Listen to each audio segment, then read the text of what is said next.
50의 지혜. 착한 사람은 수많은 고통과 고난을 견뎌야 하지만 나쁜 사람은 이웃치면 그만입니다. 착한 사람은 잘 때 발 뻗고 자지만 나쁜 사람은 잘 때를 빼고는 편하게 지낸다고 합니다. 하지만 그럴까요? 나쁜 사람들이 잘 때도 편한 경우가 많습니다. 상처받은 사람은 고통을 기억하지만 상처 주는 사람은 기억하지 못하는 경우가 많습니다. 자기 고통이 아니니까요. 함부로 대하는 사람들도 다르지 않습니다. 자신은 아프지 않고 일은 더 쉬워지기 때문에 느끼지 못할 수 있습니다. 지나치게 나약하고 제 목소리를 내지 못하는 사람은 이런 사람들의 먹잇감이 될 수밖에 없습니다. 나를 함부로 하는 사람을 물리치거나 때론 강자가 되려면 이러한 약자의 자세에서 벗어나야 합니다. 최소한의 선은 지키며 선의를 베푸는 사람. 착하지만 조금은 대하기 어려운 사람이 되어야 합니다. 오늘은 남들이 나를 함부로 하지 못하게 하는 3가지 방법, 착하면서도 힘 있는 사람이 되는 방법에 대해 말씀드리겠습니다. 첫째, 조금은 대하기 어려운 사람이 되어라. 착한 사람이 되면 좋은 친구가 많이 생길 줄 알았는데 현실은 다릅니다. 착한 사람은 이용하려는 사람을 더 많이 만납니다. 자신을 함부로 대하는 사람에게 맞서 싸우지 못한 이들은 결국 우울증, 불면증에 시달립니다.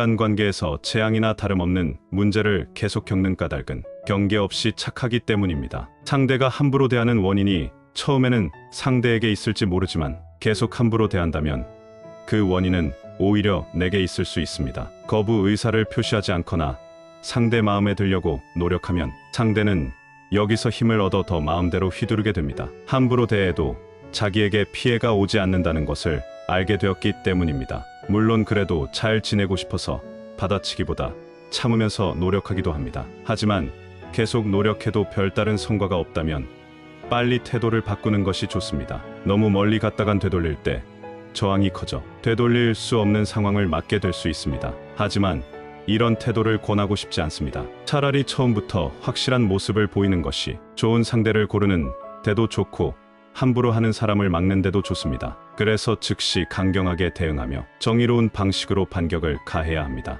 그래야 피해자로 전락하지 않고 가해자의 행위를 효과적으로 막을 수 있습니다. 전형적인 약자의 사고 방식은 타인의 비율을 맞춰서 공평한 대접을 받으려고 하는 것입니다. 그런데 이 방법은 처참히 깨질 때가 더 많습니다. 처음에는 다소 차갑게 보이는 부분이 있지만 자기 의견이나 좋고 나쁨에 관한 의사를 확실히 표현하면 다른 사람들은 점점 상대가 이런 사람이라며 받아들이게 됩니다. 처음은 불편할지 모르지만 시간이 지나면 서로가 편해집니다. 확실한 의사 표현은 그 자체로 쉽지 않은 사람이란 인상을 줍니다. 이때 의사 표현은 상대에게 상처를 주는 표현이나 자기 것만 챙기는 주장이 아닙니다. 이런 태도는 다른 역효과를 부릅니다. 부드럽고 예의 있게 자기 의견을 표현하는 것만으로도 효과를 볼 수 있습니다. 함부로 대하기 어려워집니다. 바로 이런 태도가 조금은 대하기 어려운 사람의 태도입니다. 어떻게 반응하느냐에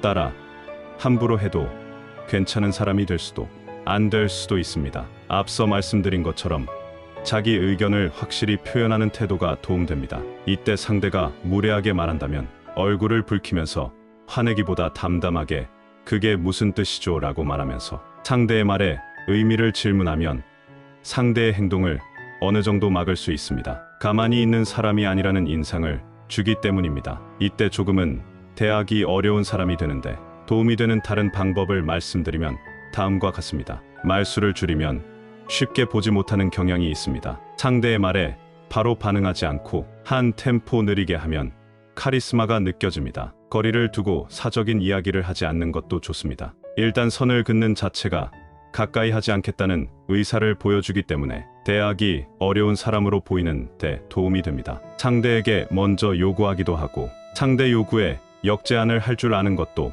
그냥 당하는 사람이 아니라는 인상을 줍니다. 부탁하면 들어주기만 하는 사람은 힘없는 사람이란 느낌을 주기 쉽습니다. 반면 요구한다는 것은 수동적이지만은 않다는 인상을 줍니다. 필요할 때는 대응할 수 있다는 신호로 여겨집니다. 특히 상대가 부탁할 때 내 부탁을 들어주면 해주겠다는 식으로 역제안하는 태도는 자기 것을 챙기는 힘이 있고 순진하지만은 않다는 것을 보여줍니다. 이런 태도에 쉽게 보던 사람이 움찔하곤 합니다. 예상과 달리 세다고 느끼기 때문입니다. 때론 부탁해봤자 손해라는 생각에 자신의 부탁을 철회합니다. 둘째, 잘 거절하는 사람이 되어라. 잘 거절하는 사람이 되어야 이용당하지 않습니다. 살다 보면 그때 거절할 거리란 후회를 하는 경우가 있습니다. 거절 못한 이유를 살펴보면 미안해서가 많습니다. 미안하다는 이유로 거절하지 않으면 후에 더 큰 결과를 감당해야 합니다. 거절은 힘듭니다. 하지만 거절해 보면 거절이 그리 어렵지 않다는 것을 느끼게 됩니다. 놀라운 것은 상대가 당연하게 받아들이며 물러날 때입니다. 자신은 온갖 상상을 하며 갈등했는데 막상 거절했을 때는 당연히 그럴 수 있다는 반응에 놀라워합니다. 사실 부탁에 대한 거절은 자연스러운 일입니다. 당연히 들어줘야 하는 부탁은 없습니다. 아무리 생명의 은인이더라도 부탁에 따라서는 들어주기 힘든 경우도 있습니다. 오히려 거절 없이 당연히 들어줄 거라고 생각하는 사람에게 문제가 있습니다. 이런 사람은 대책 없고 오만한 사람인 경우가 많습니다. 거절을 통해 타인에게 자신이 그은 인간관계의 경계선을 명확히 알려줄 수 있습니다. 누군가 나를 함부로 대한다는 느낌이 든다면 원인은 10중 8구 내가 먼저 선을 제대로 긋지 못했기 때문입니다. 주위 사람이 계속 부탁해 오는 이유도 거절할 줄 모르는 내가 그렇게 만들었는지도 모릅니다. 거절하면 편합니다. 하지만 거절하기는 쉽지 않습니다. 해결할 방법은 연습뿐입니다. 거절하는 말이 나올 수 있도록 연습을 거듭하고 거절이 실패하더라도 계속 시도해봐야 합니다. 이렇게 한 번, 두 번 거절을 실행하다 보면 거절에 대한 부담도 적어지고 거절해봤다는 것에 자신감이 생깁니다. 그리고 어느 순간 거절이 가져다 주는 편함을 느끼게 됩니다. 사실 거절이라는 것이 용기 내야 할 정도로 어려웠던 것이 아니라는 것을 깨닫게 됩니다. 거절은 처음부터 내가 가진 권리였다는 것을 이제서야 알게 되면서 그 확신의 거절이 더 자연스러워집니다. 거절함으로써 내 인생의 통제권을 남에게서 내게로 가져오게 됩니다. 나쁜 사람에게 이용당하지 않고 그들이 함부로 하지 못하게 됩니다. 셋째, 자신만의 원칙을 가져라. 자신만의 원칙을 가져야 살다가 눈물 삼키는 일을 피할 수 있습니다. 선량함은 나약함도 거절할 줄 모르는 것도 아니고 남에게 이용당하는 것도 아닙니다. 자신만의 원칙과 성질을 가져야 합니다. 진정한 선량함은 원칙과 관련된 문제이지 무조건 자신을 희생하고 헌신하는 것이 아니라는 것입니다.